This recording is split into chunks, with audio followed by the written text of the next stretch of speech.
പത്തനംതിട്ട ലോക്സഭാ മണ്ഡലത്തിലെ കുറഞ്ഞ പോളിംഗ് നിരക്കിൽ ആശങ്ക പ്രകടിപ്പിച്ച് CPM ജില്ലാ സെക്രട്ടേറിയറ്റ്. ഇടതനുഭാവികളുടെ വോട്ട് പലയിടത്തും ലഭിച്ചിട്ടില്ലെന്ന വിലയിരുത്തലുമുണ്ട്.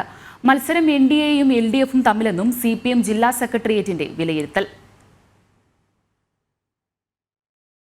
NDA സ്ഥാനാർത്ഥി അനിൽ ആന്റണിയുടെ പ്രകടനം മണ്ഡലത്തിലെ ഇടതുശക്തി കേന്ദ്രങ്ങളെയടക്കം ഉലച്ചിട്ടുണ്ടെന്ന് വ്യക്തമാക്കുന്നതാണ് തെരഞ്ഞെടുപ്പിന് ശേഷമുള്ള CPM വിലയിരുത്തലുകൾ. തെരഞ്ഞെടുപ്പ് അവലോകനങ്ങൾക്കായി കഴിഞ്ഞ ദിവസം ചേർന്ന CPM ജില്ലാ സെക്രട്ടേറിയറ്റ് യോഗത്തിലെ പ്രധാന വിലയിരുത്തലുകൾ ഇങ്ങനെ: പാർട്ടി ശക്തി കേന്ദ്രങ്ങളിൽ വോട്ട് ഏകോപിപ്പിക്കുന്നതിനുള്ള പ്രവർത്തനങ്ങൾ വേണ്ടവിധം നടന്നില്ല.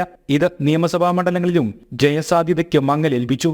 അടൂർ, ആറന്മുള, പൂഞ്ഞാർ എന്നിവിടങ്ങളിൽ NDAയോടാണ് പ്രധാന മത്സരം. പാർട്ടി വോട്ടുകൾ പോൾ ചെയ്യപ്പെട്ടിട്ടുണ്ടെങ്കിലും അനുഭാവികളുടെ വോട്ട് വേണ്ടവിധം പോൾ ചെയ്യപ്പെട്ടിട്ടില്ല.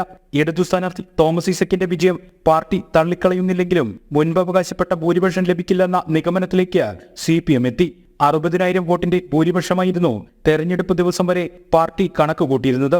എന്നാൽ തെരഞ്ഞെടുപ്പിന് ശേഷം ഇത് 20,000-ലേക്ക് എത്തി. ഭൂരിപക്ഷത്തിലെ ആത്മവിശ്വാസക്കുറവ് വോട്ടെണ്ണൽ ദിനത്തിലെ പരാജയത്തിലേക്കുള്ള വഴി തുറക്കലാകുമോ എന്നും ഇടത് ക്യാമ്പിന് ആശങ്കയുണ്ട്. ജനം, പത്തനംതിട്ട.